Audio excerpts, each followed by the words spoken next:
Bom dia, pessoal. Hoje, segunda-feira, 6 de junho de 2022. Eu vou ler um conto hoje de uma pessoa que viveu na Itália, na Lombardia, na região da Lombardia, né? No estado da Lombardia,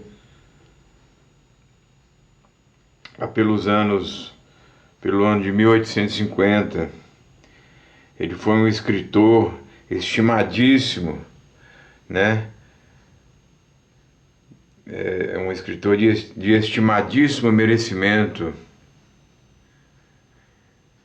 e exercia com distinção e integridade muitos cargos públicos, né? Uma pessoa importante, séria, né? Isso ocorreu nos anos de 1850. Ele colocou o Allan Kardec, esse conto eu tirei do livro Allan Kardec, aquela obra que eu falo para vocês, que é muito rara, que meu pai comprou em 1900, logo depois, em 1946, depois da Segunda Guerra. Hoje você pode varrer a internet que você não acha essa obra. Tá vendo? É uma lâmpada com uma chama, muito bonito, capa dura, tá vendo a qualidade? Olha, é um livro muito velho. Eu leio muito esse livro. Esse conto eu já li várias vezes. Então, o Allan Kardec, né? Esse espírito, apenas ele se manifestou na Sociedade de Paris, no Centro Espírita de Paris, né? Com um pseudônimo de Antônio B. Só isso, Antônio B. É a única coisa que ele pediu. Os espíritos, às vezes, pediam isso, né? Quando eram invocados pela sociedade parisiense, ou seja, no Centro Espírita que Allan Kardec fundou em Paris, né? E com muita dificuldade, porque na época reinava lá Napoleão Bonaparte e era proibido qualquer tipo de reunião. E com muito custo, com apoio de vereadores e políticos, Allan Kardec conseguiu abrir esse centro, né, espírita, porque era proibido reuniões, e o partido de Napoleão Bonaparte permitiu que isso fosse, né, que esse centro fosse fundado, né? Então eu vou contar hoje para vocês a história do Antônio B., que teve uma morte muito, muito triste, né? Mas tudo que acontece na vida da gente, pessoal, tem a ver, se você for voltar nas páginas do livro, páginas do tempo, tem coisa passada. E ele mesmo escolheu morrer desse jeito. Ele mesmo escolheu esse tipo de morte horrorosa, morte rara, morte muito rara. Eu vou contar para vocês agora. Antônio B., escritor de estimadíssimo merecimento, que exercera com distinção e integridade muitos cargos públicos na Lombardia, na região da Itália. Lombardia fica na Itália. Pelo ano de 1850, caiu aparentemente morto de um ataque apoplético.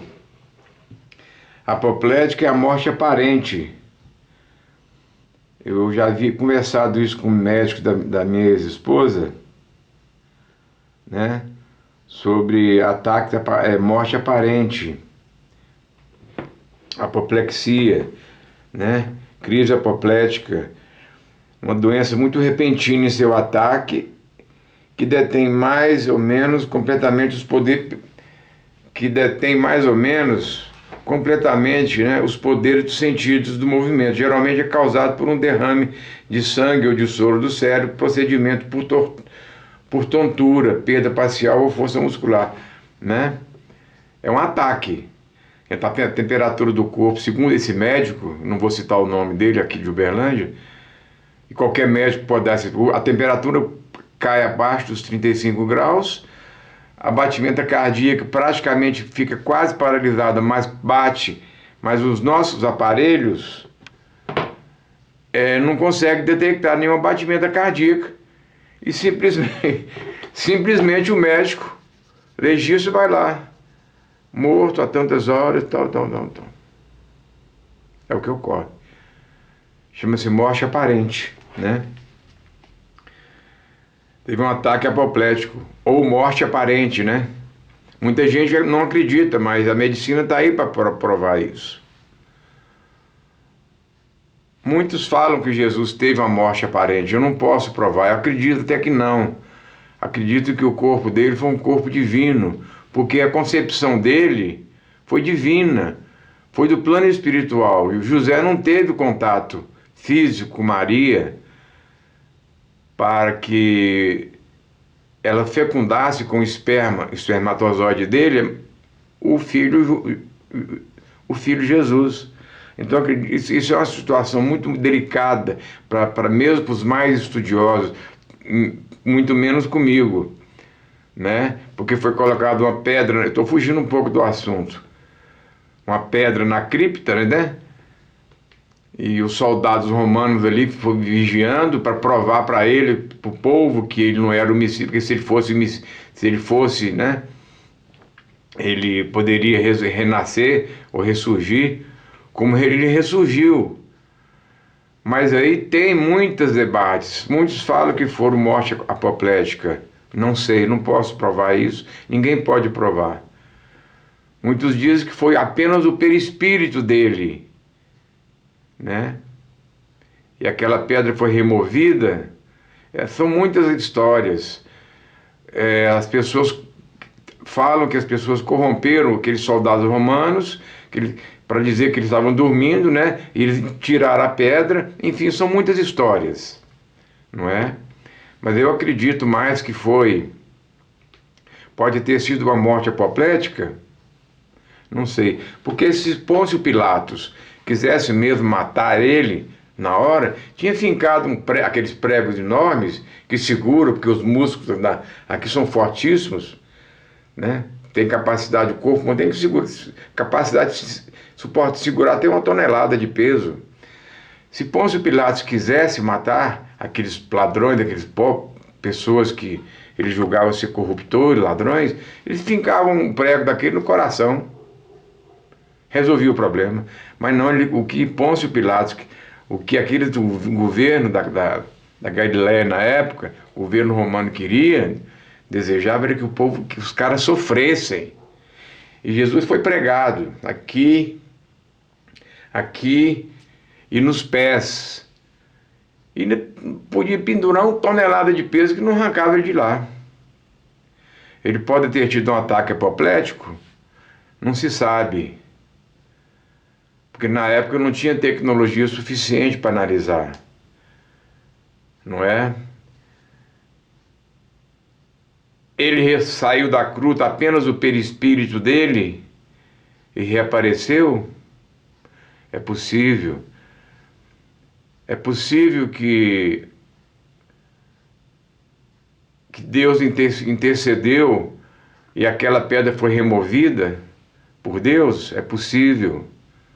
Porque para os poderes de Deus, né, nada é impossível. É possível que aqueles soldados que guardavam a cripta lá, aquela gruta, foram corrompidos realmente pelos judeus, e eles mesmos afastaram ali.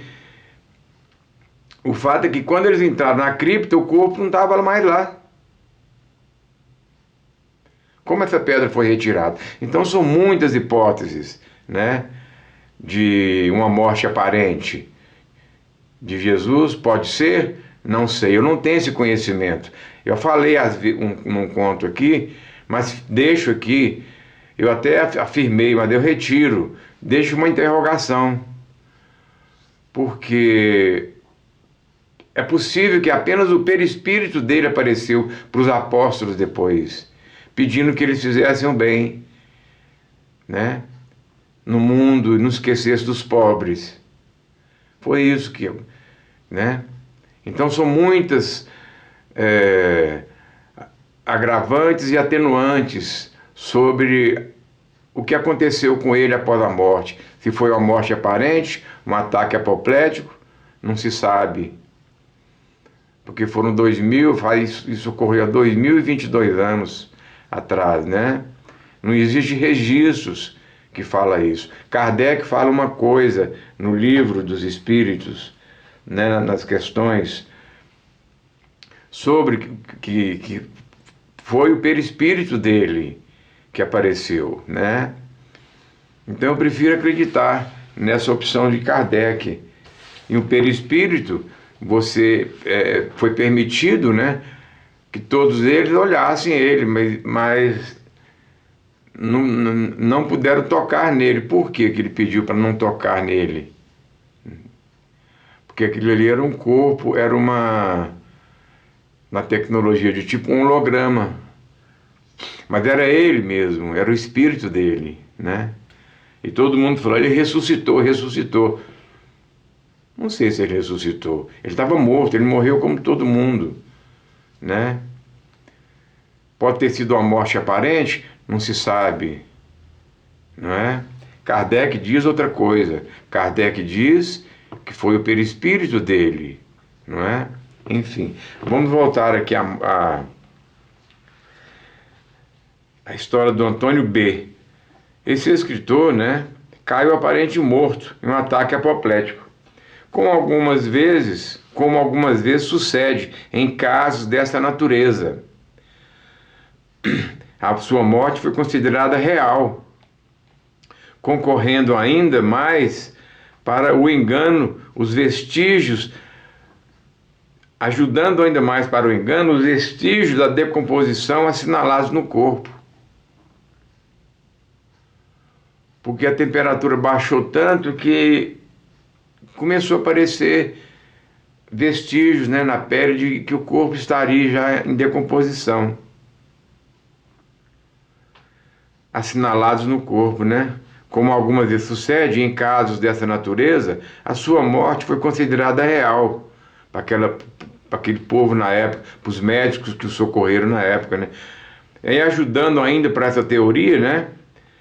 Concorrendo ainda mais para o engano, os vestígios da decomposição assinalados no corpo.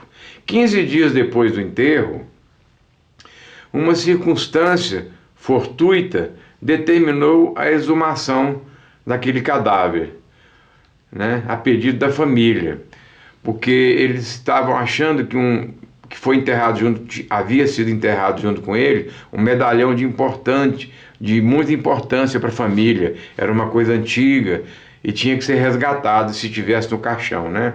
Então, a pedido, né, eles entraram lá a pedido da família, eles exumaram, tiraram o corpo do caixão. Tratava-se de um medalhão, por acaso, esquecido no caixão, né? Qual não foi, porém, o espanto de todas as pessoas ali. Eu estou mudando um pouco as palavras, porque eles usam os verbos muito no pretérito passado, futuro perfeito, né? As conjugações verbais são muito difíceis. Estou mudando um pouco aqui. A pedido da família, o corpo foi exumado. Tratava-se de um medalhão que, por acaso, havia sido esquecido no caixão. Mas qual não foi, porém, o espanto de todos quando, ao abrir este caixão, notaram que o corpo havia mudado de posição, voltando-se de bruços. Quando eles abriram o caixão, o corpo estava voltado de bruços, né? E, coisa horrível, ainda, quando eles tiraram o corpo, viraram o corpo, eles perceberam que uma das mãos havia sido comida, uma grande parte das mãos, pelo defunto.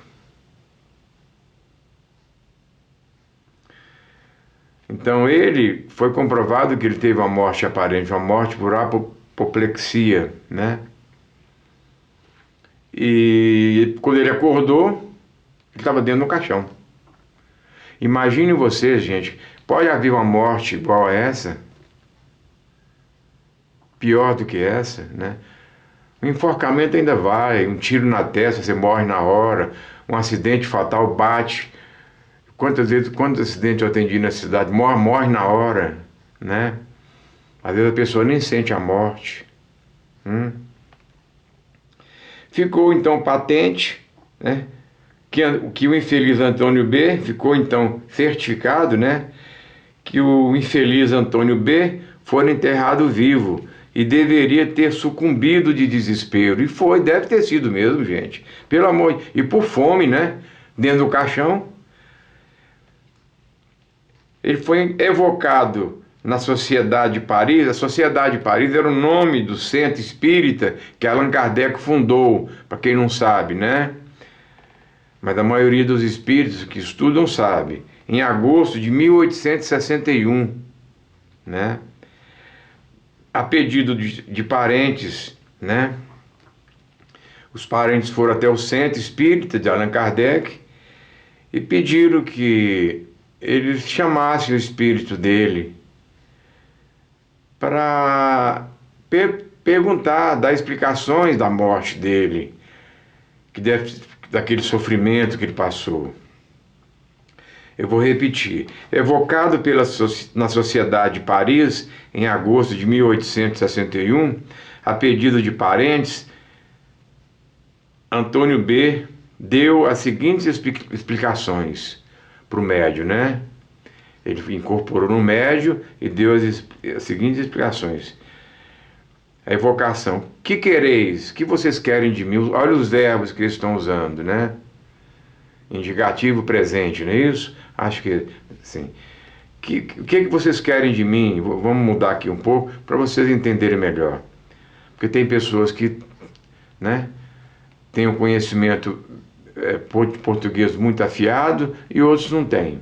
Então eu vou mudar um pouco aqui. O que vocês querem?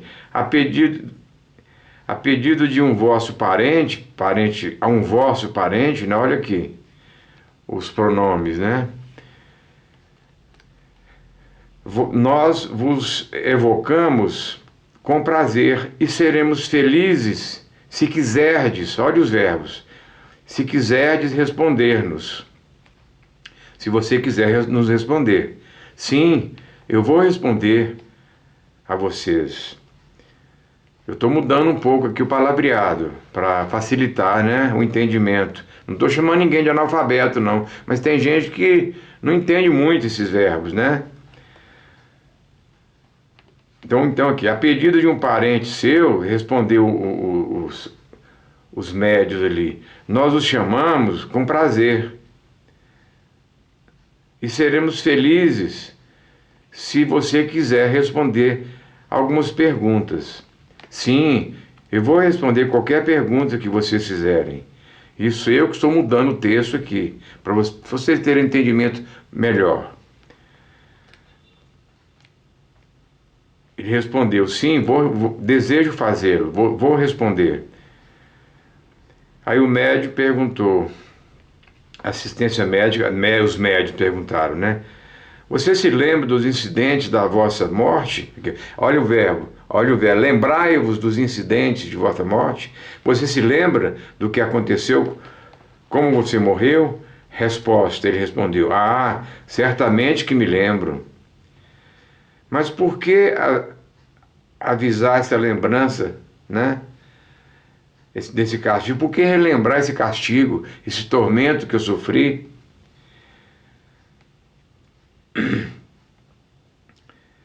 Aí os médicos perguntaram, efetivamente você foi enterrado vivo por descuido? Resposta, assim deveria ser, eu fui sim, visto revestisse a morte aparente de todos os característicos da morte real. Eu estava quase exangue. Exangue, eu peguei aqui o significado, porque eu nem sei o significado da palavra exangue, né? Exangue, que perdeu o sangue, esvaído em sangue, que está fraco, sem força. E o médico ali viu que ele estava daquele jeito e deu atestado. Está morto, né? Assim deveria ser, visto revestisse revestisse a morte aparente de todos os característicos da morte real. Eu estava quase exangue, né? Privado, aqui tem uma nota do Allan Kardec aqui, privado da circulação de sangue, descoloração da pele, privação de sangue. Estava morto para os médicos, né? Não deve, porém, imputar a ninguém um acontecimento que me estava reservado desde. Não se deve, porém, imputar a ninguém um acontecimento que que estava reservado desde que nasci. Ele fala, né, que não desejava isso para ninguém, mas que aquela morte já estava preparada para ele, né? Porque foi ele que pediu para morrer daquele jeito. Está aqui na frente, eu vou contar. É curto, não é grande, não. 5, aí os médios perguntando, incomodam-vos essas perguntas? Ou seja, nós estamos incomodando você com tantas perguntas? Será correto que nós pararmos ou continuarmos? Aqui fala que o verbo, né? Será mister lhe demos fim? Então vou mudar aqui. Você acha que nós devemos parar com essas perguntas? Não, pode continuar. Aí a outra pergunta dos médios: por que deixaste a reputação de um homem de bem? Esperamos que fosses feliz. Por que deixaste a reputação de um homem de bem? Esperamos que fosses feliz, né? Eles já perguntaram: você era um homem tão respeitado e teve uma morte dessa natureza? Eu vos agradeço, pois sei que haveis de interceder por mim. Vou fazer o possível para responder, e, se não o puder fazer, o fará um de vossos guias por mim. A outra pergunta: você pode descrever as vossas sensações daquele momento? Né? A resposta: que dolorosa provação sentir-me encerrado entre 4 tábuas, tolhido, absolutamente tolhido. Gritar? Impossível, eu não podia gritar, né? Estava fechado, enterrado a 7 palmos. A voz, por falta de ar, não tinha eco. Ele falando, né? O Antônio B. falando. Que tortura a do infeliz que em vão se esforça para respirar num ambiente limitado. Ele não conseguia mais respirar. Era como um condenado à boca de um forno, abstração feita do calor.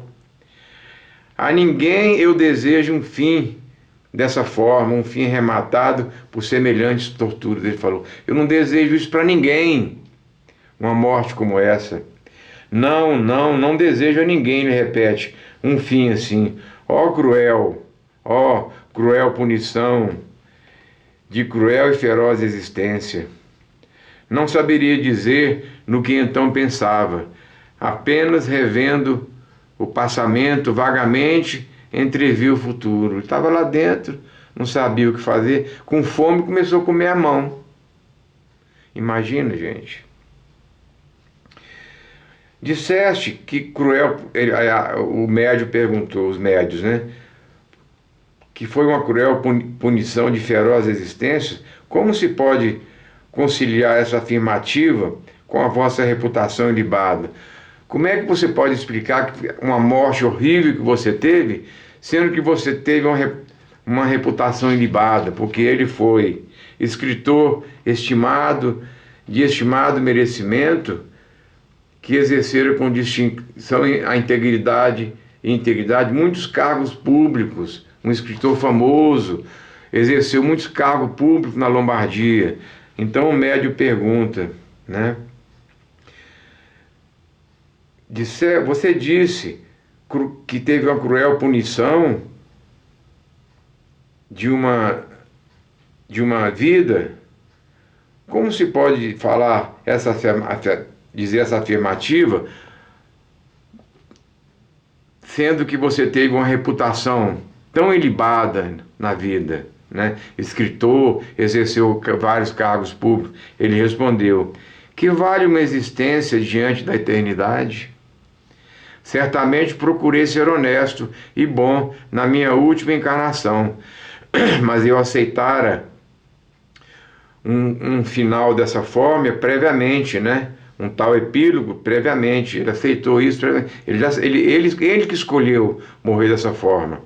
Isto é, antes de encarnar, né? Então ele escolheu morrer, ele mesmo escolheu essa morte para acertar um débito, para acertar uma conta. Porque nada passa, nada fica, gente. Não é? Por que vocês estão interrogando? Por que interrogar-me sobre esse assunto? Né? Por que estão me perguntando sobre esse assunto passado, doloroso, que só eu e os bons espíritos enviados do Senhor conhecemos? Mas visto que assim é preciso, vou dizer que numa existência anterior, ele foi dizer o motivo, né? Vou dizer o motivo da minha morte. Em uma existência anterior, eu enterrara viva uma mulher, a minha própria mulher, e por sinal num buraco, num fosso, numa cisterna, num buraco enorme, fundo. A pena de talião devia me ser aplicada, olho por olho, dente por dente. Aí a pergunta 9, né? Os médios agradecemos essas respostas e pedimos, Deus vos perdoe o passado, em atenção ao mérito da sua última encarnação. Aí ele fala: voltarei mais tarde, mas não obstante o espírito de Erasto, que era o guia que eu estava acompanhando ele, né, completará esta minha comunicação. Então ele fala, o Erasto fala, né, que as penas não existem para desenvolver a humanidade, porém elas existem para a punição daqueles que erram. De fato, a humanidade não pode ter interesse algum no sofrimento de um dos seus membros. Neste caso, a punição do Sr. Antônio B. foi apropriada à falta, porque há loucos idiotas paralíticos. Porque morrem esses queimados, enquanto aqueles padecem as torturas de longa agonia entre a vida e a morte, né? Crede-me, respeitai a soberana vontade de Deus e não procureis sondar a razão dos decretos da providência de Deus. Deus é justo e só faz o bem. Então, aí tem mais uma nota do Erasto, né? Esse fato não encerra ensinamento terrível, não ensina, né? Que a justiça de Deus, às vezes tardia, mas nem por isso deixa de atingir o culpado. Às vezes ela demora a vir, mas ela vem, né? Então, em uma existência bem anterior, ele tinha enterrado a própria mulher, né? E a mulher dele o perdoou, né? Quando ele desencarnou, encontrou com ela estava esperando ele sorrindo. Por quê? Porque ela o perdoou. Ela era um espírito, ela se evoluiu, né? Era um espírito bem mais evoluído do que ele.